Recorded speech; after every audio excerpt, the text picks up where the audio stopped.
आप सबको नमस्कार। Himachal Pradesh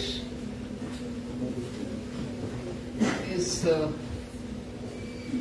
going through a very engaging phase of election campaign.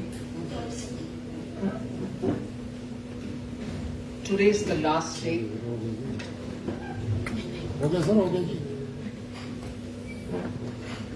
As always,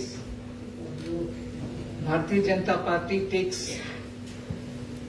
every election as an opportunity to get closer to the people, explain to them the work that we do, particularly when we are in the government. Himachal Pradesh has seen BJP government.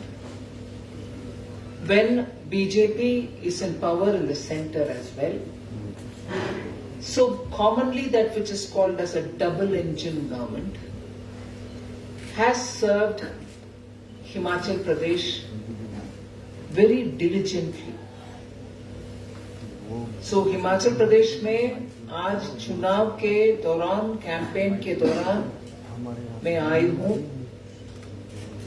आज चुनाव के last date है और इस समय जैसे कभी भी भारतीय जनता पार्टी के कामकाज में आप नोटिस करते हैं कि हर चुनाव और चुनाव के संदर्भ में कैंपेन, इस समय को हम एक ऐसे मौका समझते हैं जिसमें जनता के नजदीक जाकर करके उनको हमारे कामकाज के ऊपर परिचय करने के लिए एक अवसर, एक मौका ऐसे समझ करके कैंपेन चलाते हैं।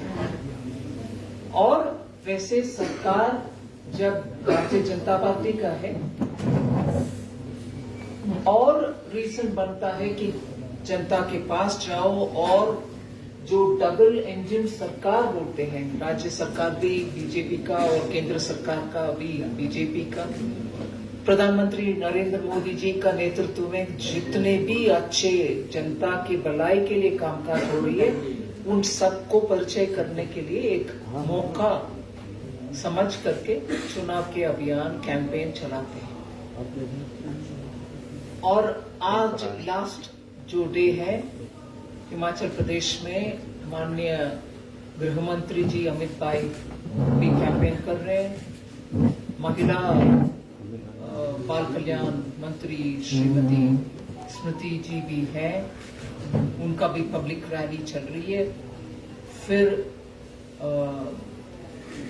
मीडिया एड्रेस करने के लिए जल विभाग के मंत्री शेखावत जी भी हैं और राष्ट्रीय अध्यक्ष बीजेपी का जो हिमाचल प्रदेश के सुपुत्र हैं नड्डा जी, वो भी हैं इधर। ऐसे करके today is a very actively BJP campaign day and I am happy to be a part of it. Thank you. UP CM और उत्तराखंड के सीएम भी आज इधर हैं। Himachal Pradesh is of course very close to many of our senior leaders' hearts.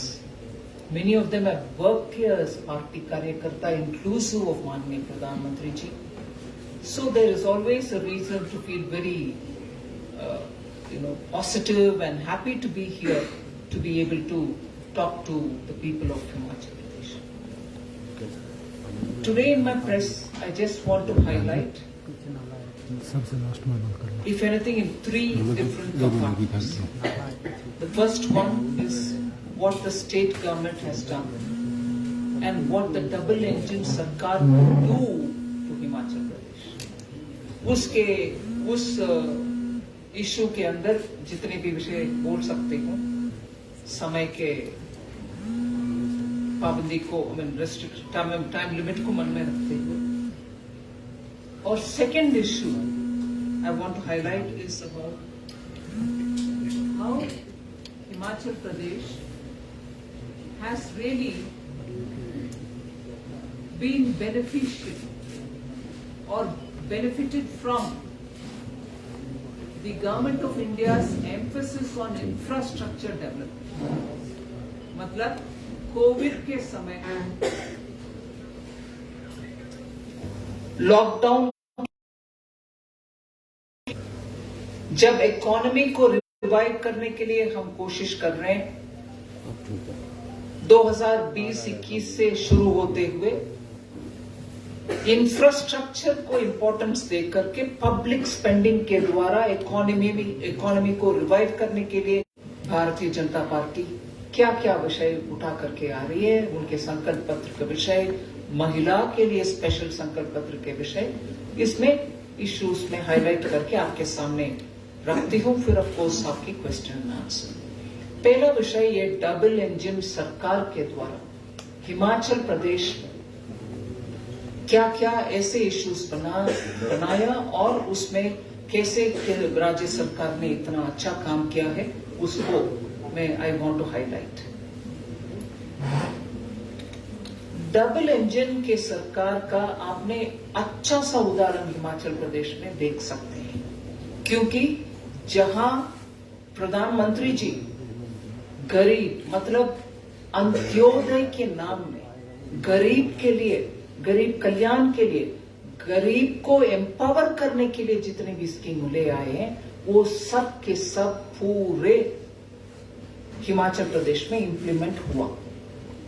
अगर मान लीजिए एक स्कीम के तहत पूरे एलिजिबल पॉपुलेशन हिमाचल प्रदेश में 100 लोग हैं और केंद्र सरकार के वो स्कीम के द्वारा 80 लोग तक पहुंच पाएंगे केंद्र सरकार के फंड के द्वारा, बाकी रहने वाले 20 लोग को कवर करने के लिए स्टेट गवर्नमेंट उनके अपने तरफ से एक स्कीम ले आकर के पेयरिंग किया। केंद्र सरकार के आयुष्मान भारत उदाहरण के लिए मैं बोल रही हूं, और हिम केयर स्टेट गवर्नमेंट के द्वारा। सो अगर आयुष्मान भारत के द्वारा 4 लाख से अधिक हिमाचलियों को मेडिकल कवर मिला, 5 लाख रुपया तक सालाना, ये बचा हुआ लोगों को कवर करने के लिए हिम केयर के द्वारा 6 लाख लोग को, 6 लाख से अधिक, I am only giving rounded figures, 6 lakh के अधिक के लोगों को हिमाचल प्रदेश सरकार ने कवर किया। सो पेयरिंग का सिस्टम के द्वारा सेंट्रल गवर्नमेंट की स्कीम भी चलती है, उसमें जो एलिजिबल है मगर उसमें कवर नहीं हुए वो बाकी सबको स्टेट गवर्नमेंट पेयरिंग करके उनके द्वारा वो कवर भी किया। हेल्थ केयर में ऐसे ही एग्जाम्पल मैं अगला दे रही हूं।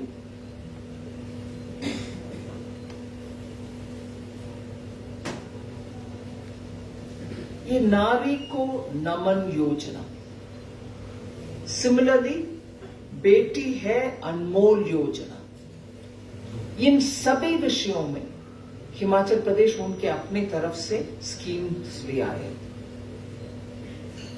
कोऑपरेटिव एक और विषय जल जीवन मिशन, ये पेयरिंग जो मैं बात कर रही हूं पहले, केंद्र सरकार के स्कीम के द्वारा, उसके साथ स्टेट गवर्नमेंट का आयुष्मान भारत, हिम केयर, जल जीवन मिशन, उसके द्वारा इतने सारे 96% ऑफ हाउस होल्ड्स को हिमाचल प्रदेश में पानी मिला और बाकी जितने भी लोग हैं उनको स्टेट गवर्नमेंट ने अपनी स्कीम के द्वारा पहुंचाया। इसमें मैं उदाहरण के लिए बोल रही हूं,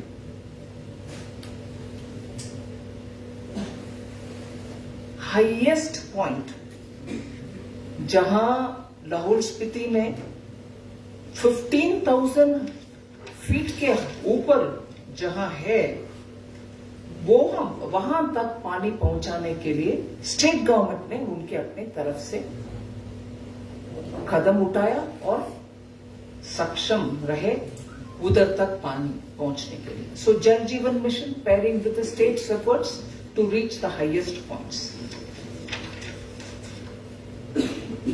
ऐसे उज्ज्वला योजना, सेंटर और स्टेट, ये डबल इंजन का तीसरी उदाहरण। उज्ज्वला योजना में again maximum coverage central government के द्वारा जो होना है वो करते हुए, ये सॉरी एक मिनट में पीछे जा रही हूं। लाहौल स्पीति में ताशी गांग है विलेज, हाईएस्ट पॉइंट मतलब पोलिंग स्टेशन हाईएस्ट पॉइंट जहां है ताशी गांग, वहां भी पीने के पानी पहुंचाने के लिए स्टेट गवर्नमेंट का एफर्ट है। इसीलिए जल जीवन मिशन जहां 16 लाख से अधिक 16.48 लाख लोगों तक पहुंचा, जल जीवन मिशन 96% पॉपुलेशन को टच किया। स्टेट गवर्नमेंट उनके तरफ से बाकी को कवर करने के लिए कदम उठाए और ताशी गांव विलेज तक भी पहुंचा जहां हाईएस्ट पॉइंट है पोलिंग स्टेशन का, इलेक्शन का। सो Jal Jeevan mission pairs with state government, again double engine. तीसरी विषय उज्ज्वला योजना पेयर्स विद मुख्यमंत्री गृहिणी सुविधा योजना, जहां एक्चुअली दोनों स्कीम्स ने हर घर तक पहुंचने के लिए और ये फायरवुड यूज करने का बंद करने के लिए, सिलेंडर पहुंचाने के लिए, एलपीजी गैस पहुंचाने के लिए, फ्री डोमेस्टिक गैस कनेक्शन कितने लोग तक पहुंचे हिमाचल में? 4,69,000 तक पहुंचे उज्ज्वला योजना के तहत। और इसमें 159 करोड़ जनता तक करोड़ पैसा खर्च किया गया है। सो 4,69,000 लोगों तक पहुंचा है उज्ज्वला योजना और मुख्यमंत्री गृहिणी सुविधा योजना, दोनों को पेयर करते हुए। सो ये उदाहरण लेकर के मैंने आपको डबल इंजन सरकार के एक्चुअली रियलाइजेशन कैसे होती है उसका मैंने सामने रख रही हूं। फिर आइए बात करेंगे कोऑपरेटिव फेडरलिज्म के ऊपर, हर स्टेट के ऊपर ध्यान रखते हुए we want to make sure all states benefit. इसमें मैं उदाहरण लेती हूं रेणुका जी हाइड्रो प्रोजेक्ट के ऊपर, जो हिमाचल प्रदेश का प्रोजेक्ट है। सालों तक अटक कर आगे नहीं बढ़ा, मगर उसको प्रधानमंत्री जी नवंबर 2021 में उद्घाटन करके 7,000 करोड़ का प्रोजेक्ट है। Nearly 40 megawatts power Himachal Pradesh को मिलेगा उसमें से। और कोऑपरेटिव फेडरलिज्म के विषय में इसमें क्यों जोड़ रही हूं? 7,000 crore hydro project, 40 megawatt Himachal Pradesh के लिए मिल रही है, मगर उससे 5 और स्टेट्स को पानी का भी प्रावधान है। Himachal Pradesh benefits and it also enables बाकी स्टेट्स को पानी के विषय में। कौन सा 5 है? राजस्थान, उत्तर प्रदेश, उत्तराखंड, दिल्ली और I think it's Haryana. So 5 states benefit from this. So Renuka ji project, which was pending for a very long time, centre state cooperation के तहत इन सभी राज्यों को बिठा करके बात करके एक सॉल्यूशन निकाला, जिसके द्वारा 7,000 crore will be spent in Himachal Pradesh, of which 40 megawatt power Himachal को मिलेगा। ये हो गया बात। फिर इंफ्रास्ट्रक्चर के विषय में मैं हाईलाइट करना चाह रही हूं बिलासपुर में एम्स ले आना। जहां पूरे देश में हम बात कर रहे हैं, हर राज्य में हम लेके जाएंगे एम्स, मगर बिलासपुर में मैं याद दिला रही हूं हिमाचल प्रदेश जैसे पहाड़ी क्षेत्र में एक एम्स जैसे हॉस्पिटल आना बहुत ही आवश्यक है। पॉपुलेशन इतनी ज्यादा नहीं है, फिर भी हॉस्पिटल और एम्स लेवल पर हॉस्पिटल एकदम आवश्यकता है, इसीलिए एम्स ले आए। उसका total cost, that project is worth 3,650 crore. that project, total worth I've told you, has come to Himachal Pradesh, which is very critical. And health care के लिए कितना प्रामुख्यता केंद्र सरकार, मोदी सरकार देती है, ये क्लासिक उदाहरण है हिमाचल के लिए। जरूर एम्स ले आना बिलासपुर में। और इंफ्रास्ट्रक्चर के दूसरी बात, कनेक्टिविटी। दूर दराज इलाके में जो रहते हैं उनको उनके अपने राजधानी तक पहुंचने उसमें कितना दिक्कत होता है, उसके टॉप उदाहरण अटल टनल। आज शिमला से और लोग जब सोचते हैं कि लाहौल स्पीति से लोग कैसे इतने दूर से आते हैं, उनका विंटर में कट ऑफ जो रहते हैं लोग उधर, आज उनको पूरे 12 महीना आना जाना इतना सुविधाजनक हो गया है। और not only in India but पूरे दुनिया में अटल टनल का टेक्नोलॉजी और बनाने के तरीका, उसमें सेफ्टी का प्रावधान और इतना हिली हिमालयन टेरेन में बनाना, इन सब का अटल टनल एक उदाहरण के नाते सामने खड़े होता है, वो हिमाचल प्रदेश में। So the importance of completing a project like that. आज कांग्रेस पार्टी हो कोई और हो बोल सकते हैं कि ये उस उनके प्रोजेक्ट है, उनके अगर प्रोजेक्ट है 10 साल जब रहते हैं सरकार में, वो केंद्र सरकार ने वो कंप्लीट नहीं किया, छोड़कर गए। शुरुआत भी ठीक ठाक नहीं हुआ। जब अटल जी आकर के उसको शुरू किया, उसके बाद स्टोन, फाउंडेशन स्टोन किसी और को भी लगा सकते हैं, ऐसे कामकाज करते हैं कांग्रेस। सो अटल टनल का प्रायोरिटी जो भारतीय जनता पार्टी और बीजेपी का गवर्नमेंट, केंद्र सरकार और राज्य सरकार मिलकर के बनाया, वो important from the point of view of connectivity for Himachal Pradesh, particularly for those who live in far-flung areas. राज्य सरकार का कामकाज के विषय में 8,000 वीकर सेक्शन का हाउसेस बनाया। ये अगेन इसको आप पेयर कर सकते हैं पीएम आवास योजना के साथ। स्टेट गवर्नमेंट ने उनके तरफ से ये मेहनत करके इतना किए हैं। ऑलरेडी मैंने रेफरेंस किया, नारी को नमन योजना के द्वारा महिला सबको हाफ फेयर में बसेस में ट्रैवल करने के लिए सुविधा हुआ है। और एज इट इज 2017 और 18 में महिला के लिए जो 10,000 रुपीस था, उसको 21,000 तक बढ़ाने के काम भी राज्य सरकार ने किया। और उसके वजह से 1 लाख हमारी लड़कियां फायदा हुआ, उनको 1 लाख से ज्यादा लड़कियों। अगर ये सब डबल इंजन का विषय बनता है, मैं आने वाले दिन का इन्वेस्टमेंट और जॉब्स के विषय में भी हाईलाइट करना चाह रही हूं। राज्य सरकार में मैं शुरुआत करती हूं एक विषय से। मैंने 21-22 से डिस्कशन करके 22-23 का बजट में, इस साल 1 फरवरी का बजट में एक नेशनल रोपवे डेवलपमेंट प्रोग्राम का घोषणा की। 1 फरवरी 2022 बजट में एक नेशनल रोपवे डेवलपमेंट प्रोग्राम मैंने घोषणा की। मैं उसका श्रेय माननीय प्रधानमंत्री जी को देना चाहती हूं, क्योंकि वो हिमाचल प्रदेश के मुख्यमंत्री जयराम ठाकुर जी से, और जयराम ठाकुर जी मेरे से भी बात करके, रोपवे का सिर्फ टूरिज्म के लिए इंपॉर्टेंस नहीं बल्कि पीपल का कनेक्टिविटी में भी इंपॉर्टेंस है, इसका पूरे के पूरे आर्ग्यूमेंट्स रख के हमें कन्विंस किया।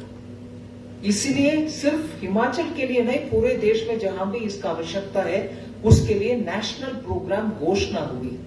मगर हिमाचल के लिए उसका 2 तरह के इंपॉर्टेंस है, क्योंकि टूरिज्म बढ़ाने में एक विषय है, मगर दूर दराज इलाके में जहां क्लाइमेट के कारण आज माउंटेन स्लिप्स होता, लैंड स्लिप्स होता है, वहां रोड बनाने के दिक्कतें हैं वहां आज ग्राम को कनेक्ट करने के लिए, हर गांव को कनेक्ट करने के लिए ऐसे इलाके में भी रोपवे बनाने के लिए भी ये नेशनल स्कीम काम में आएगा।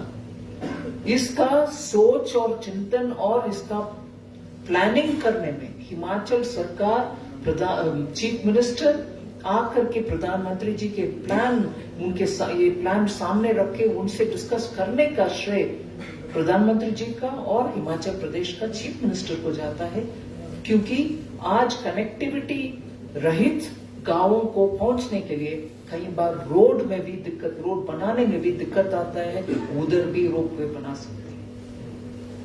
इसके अलावा जो ईज ऑफ डूइंग बिजनेस के विषय में 9 रैंक्स जंप करके हिमाचल प्रदेश आज 7वीं रैंक पर है, 7th रैंक, क्योंकि स्टेट गवर्नमेंट ने इतने सारे मेजर्स लिया जिसके कारण आज हिमाचल प्रदेश 7th रैंक में पहुंच करके आज जब इन्वेस्टर्स समिट हुआ उसके वजह से ओवर 90,000 करोड़ का इन्वेस्टमेंट हिमाचल को आया है, एमओयू साइन हुआ है, 703 MOUs have been signed।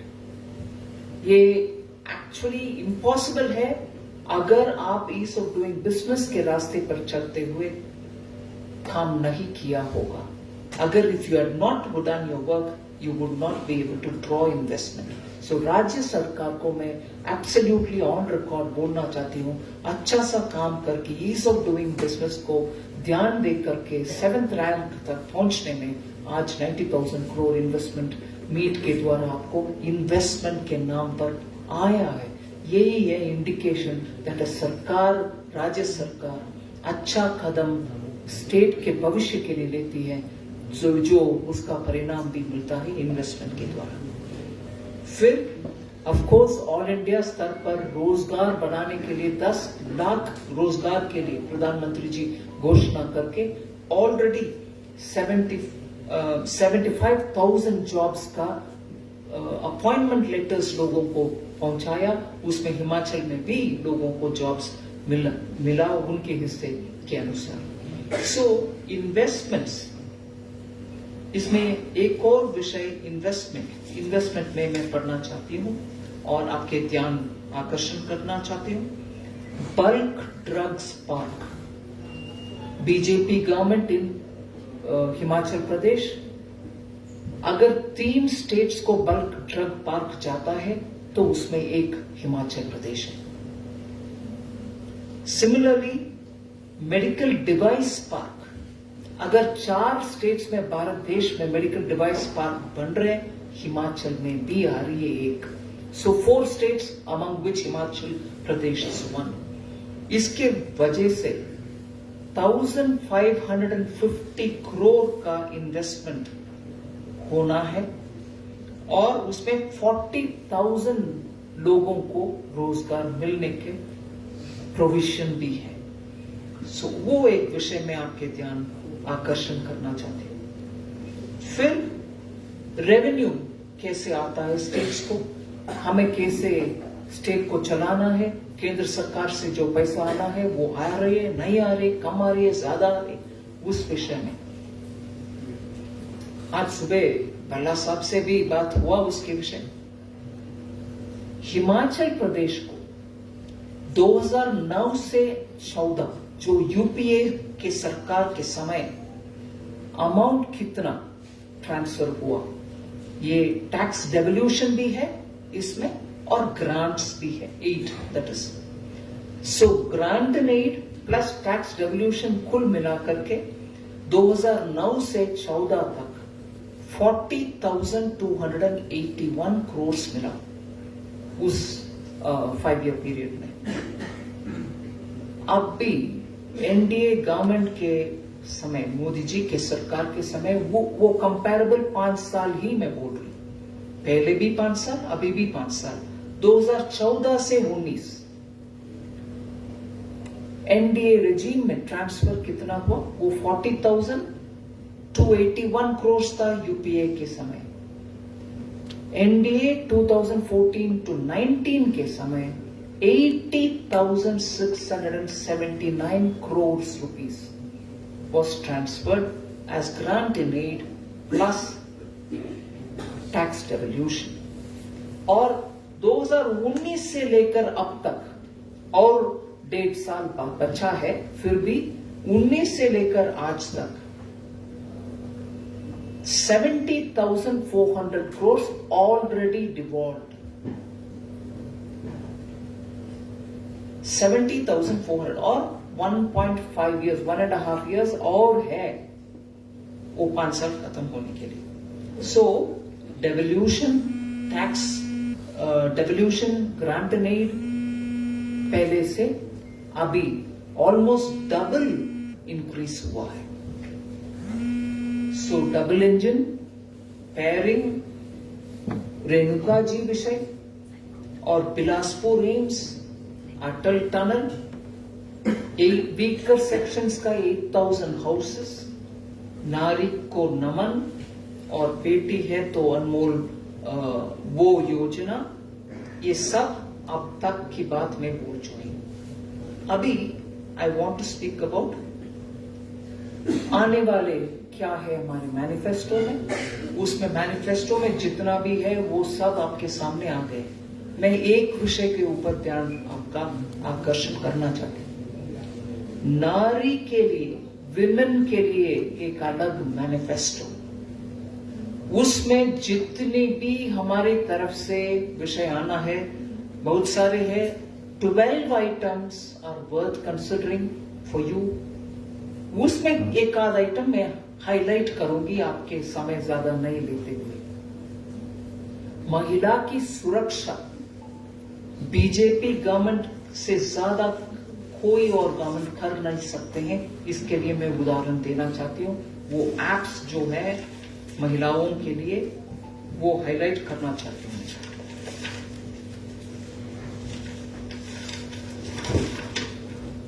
शक्ति बटन ऐप, गुड़िया हेल्पलाइन, सक्षम गुड़िया बोर्ड, ये सब महिला सुरक्षा के लिए. सो आप टोटल 12 विषय में हाईलाइट करना चाहती हूँ, मगर एक ये वाला है. फिर ये मुख्यमंत्री शगुन योजना, मुख्यमंत्री कन्यादान योजना मैं ऑलरेडी रेफर की हूं. अभी तक के सरकार क्या कर रही है उसमें. उस अमाउंट को अभी बढ़ाने के लिए प्रावधान है ये महिला मैनिफेस्टो के द्वारा. उसको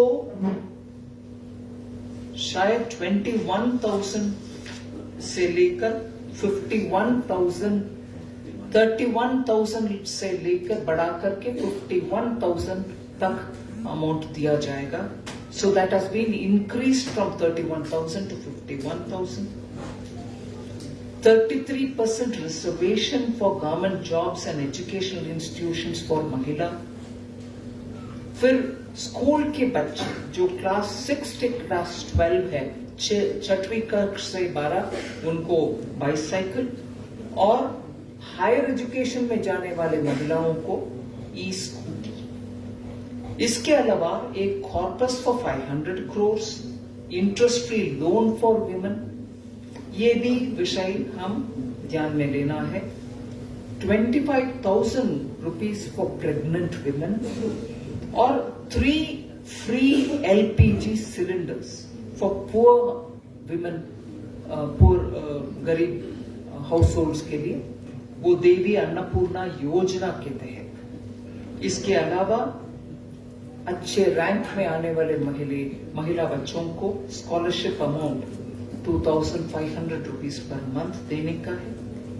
और फॉडर सप्लाई करने के लिए गाय घर में रखने वाले को चारा देने का कार्यक्रम.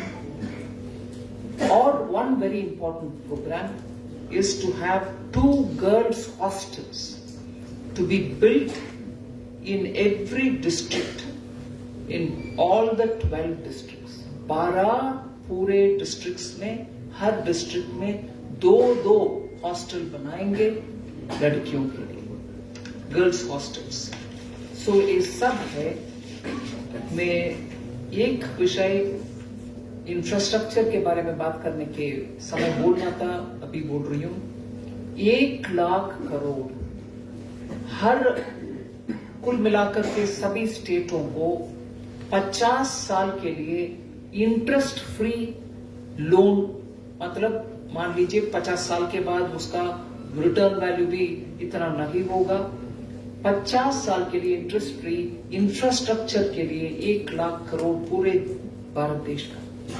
उसमें हिमाचल प्रदेश के लिए 50 साल इंटरेस्ट फ्री 664 करोड़ दिया गया है। वो अमाउंट आप लेकर बैठ नहीं सकते, इस साल पूरे के पूरे उसको प्रोजेक्ट कंप्लीशन में खर्च उठाना ही पड़ेगा। मतलब उसका असर जॉब्स में आएगा, मार्केट में ज्यादा खरीदारी होगी सामान को, सीमेंट को, स्टील को, सरिया को वगैरह। सो उसमें 664 करोड़ हिमाचल प्रदेश का हिस्सा ऑलरेडी अलॉटेड है। फिर पीएम गति शक्ति के ऊपर 42 करोड़ ऑलरेडी अलॉटेड है। गति शक्ति आपको मालूम है, लॉजिस्टिक्स इंप्रूवमेंट करने के लिए, वो भी अलॉटेड है। और इसके ऊपर 1600 करोड़ का अभी हिमाचल सरकार और हमारे बीच में डिस्कशन चल रही है। वो अगर वो पूरे के पूरे नॉर्म्स फॉलो करके प्रपोजल फाइनलाइज करेंगे और 1600 करोड़ का प्रावधान भी है। 660 already given, 100 just 42 crore, 664 already given, 42 PM गति शक्ति ऑलरेडी गिवन, 1600 का डिस्कशन चल रही है, वो भी हम कंसिडरेशन में ले रहे हैं। लास्ट विषय, एक बार बार क्वेश्चन आते हैं, उसका भी मैं पहले ही रख लेती हूं। अब तक 2014 से लेकर मैं बात कर रही हूं, फॉरेन मल्टी डेवलपमेंट बैंक से AIIB, ADB और NDB ऐसे इंटरनेशनल इंस्टीट्यूशन से लोन्स लेकर के बड़ा बड़ा प्रोजेक्ट्स जो करते हैं, वर्ल्ड बैंक से, जाइका से, जापानीज फंड से, ADB से वगैरह, 8500 करोड़ का 14 प्रोजेक्ट्स अभी तक। उसको शिमला वाटर सप्लाई और सूवरेज programme, Himachal Pradesh crop diversification promotion project, Himachal Pradesh skill development project, ऐसे करके 14 प्रोजेक्ट्स को डायरेक्टली वर्ल्ड बैंक से, जाइका से, ADB से फंड्स निकाल करके हम स्टेट गवर्नमेंट को दे रहे हैं। उसका टोटल 8500 करोड़ है। पाइपलाइन में डिस्कशन में और भी है, वो भी 8361 करोड़ से 6 प्रोजेक्ट्स के ऊपर चर्चा चल रही है। इसीलिए डबल इंजन सरकार और हिमाचल प्रदेश के ऊपर स्पेशल ध्यान, हिमाचल के भविष्य के लिए मैं हाथ जोड़कर आपके द्वारा जनता से, हिमाचल प्रदेश के मेरे भाई और बहनों सबको विनती करती हूं, हम्बली रिक्वेस्ट करती हूं, अब की बार राज नहीं रिवाज को बदलना है, बीजेपी सरकार को वापस ले आना है। और मैं क्यों ऐसे बोल रही हूं? स्टेबल गवर्नमेंट चाहिए, स्टेबल पॉलिसी चाहिए, हिमाचल के भविष्य के लिए काम करने वाले ऑनेस्ट, करप्शन फ्री गवर्नमेंट चाहिए। इसीलिए मैं मानती हूं कि फॉल्स प्रॉमिसेस देने वाले कांग्रेस के ऊपर भरोसा रखने का आवश्यकता नहीं है। मुझे हिंदी इतना स्ट्रांग नहीं है, फिर भी मैं कोशिश की। अंतिम में एक बात कहना चाहती हूं, शायद झारखंड, छत्तीसगढ़, मध्य प्रदेश उस इलाके में चलने वाली एक मुहावरा है, ऊंची दुकान फीके पकवान। High promises, great promises, beautiful promises, shining promises देने वाले कांग्रेस के ऊपर भरोसा न रखना चाहिए। डिलीवरी दिखाया बीजेपी सरकार ने, राज्य सरकार ने। और केंद्र सरकार साथ साथ इतना कोऑपरेशन करके, मैं लिस्ट आउट कर रही हूं प्रोमिनेंट विषयों को, जस्ट प्रोमिनेंट विषयों को। ये सब संभव हुआ इसीलिए कि प्रधानमंत्री मोदी जी और स्टेट में जयराम ठाकुर जी साथ साथ हाथ जोड़ करके काम किए जनता के सामने। इसीलिए अब की बार राज नहीं, रिवाज को बदलना है। Thank you. मध्य प्रदेश पर 70,000 करोड़ का कर्ज है। 70,000 करोड़ भैया माइक बंद ही कर दो यार, माइक बंद कर दो। स्टेट्स में जहाँ पे लगभग 6,000 करोड़ का कर्ज, तो रिपेमेंट में पैसा ऐसी कोई मदद नहीं आ पाई। नहीं, that is what I'm saying. Tax devolution and total amount which is coming is now double. So you're earning revenues which are probably coming from the center because of the tax collection within Himachal Pradesh also, but also in the name of grant and aids, all of which are now giving greater muscle for the state government, so they can better take care of their fiscal situation.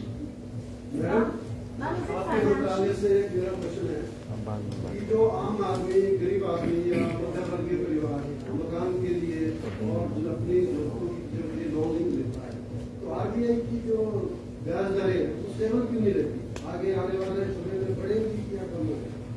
वो RBI के विषय है, और ये नहीं है कि I am not washing my hands of in giving an answer, but rate of interest is something which is determined by the situation in the economy. So जब तक वो एक acceptable level तक नीचे तक रहता है, सबको सुविधा है। अगर इकोनॉमी में सिचुएशन ऐसा होता है कि इंटरेस्ट रेट बढ़ाना है, उसका फायदा डिपॉजिट रखने वाले सीनियर सिटीजन्स को भी मिलता है ना। रेट ऑफ इंटरेस्ट बढ़ गया तो आपका इंटरेस्ट फिक्स डिपॉजिट के ऊपर कमाने के समय वो इंटरेस्ट रेट बढ़ाने के कारण उनको उनके इंटरेस्ट इनकम बढ़ता है। So it has its own effects. Ma'am, is it financially possible to restore the old pension scheme across the country, as 11 states have pension expenditure more than expenditure on administrative services? So what is your question? Is it possible to restore the old pension scheme? You are asking in a land which is Himachal Pradesh, where the former Chief Minister, very respected, Shri Veerbhadra Singh had introduced the new pension scheme. You are asking in that land this question.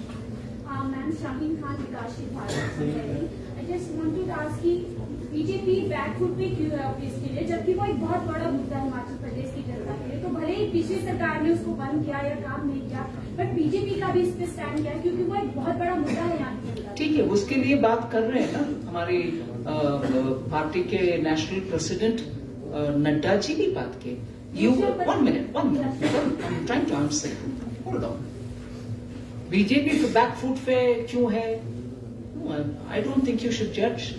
Back foot पे अगर कोई है, back foot पर रहने वाले से आप ऐसे प्रश्न पूछना चाहिए। जहां एक कांग्रेस की चीफ मिनिस्टर ने I am going back to the old pension scheme कहने के बाद 300 लोग को ही उसका बेनिफिट मिलेगा, 3 लाख का पहले इंडिकेट करने के बाद, उनसे बैकफुट का प्रश्न पूछिए ना। कांग्रेस आरोप लगा रही है कि रोजगार को लेकर जो प्रोमिसेस किए गए थे वो पूरे नहीं किए गए हैं।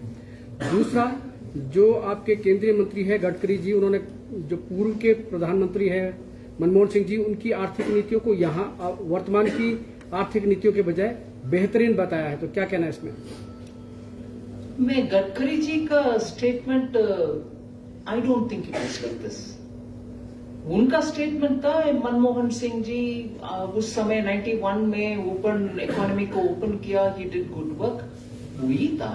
ऐसे इंटरप्रिटेशन मैंने तो पढ़ा नहीं है, अगर वो है तो देख लेते हैं। He appreciated Dr. Manmohan Singh for opening up the economy in 1991, not the way you have interpreted it. Ma'am, how much is the import duty on apple fruit? Why Center has failed to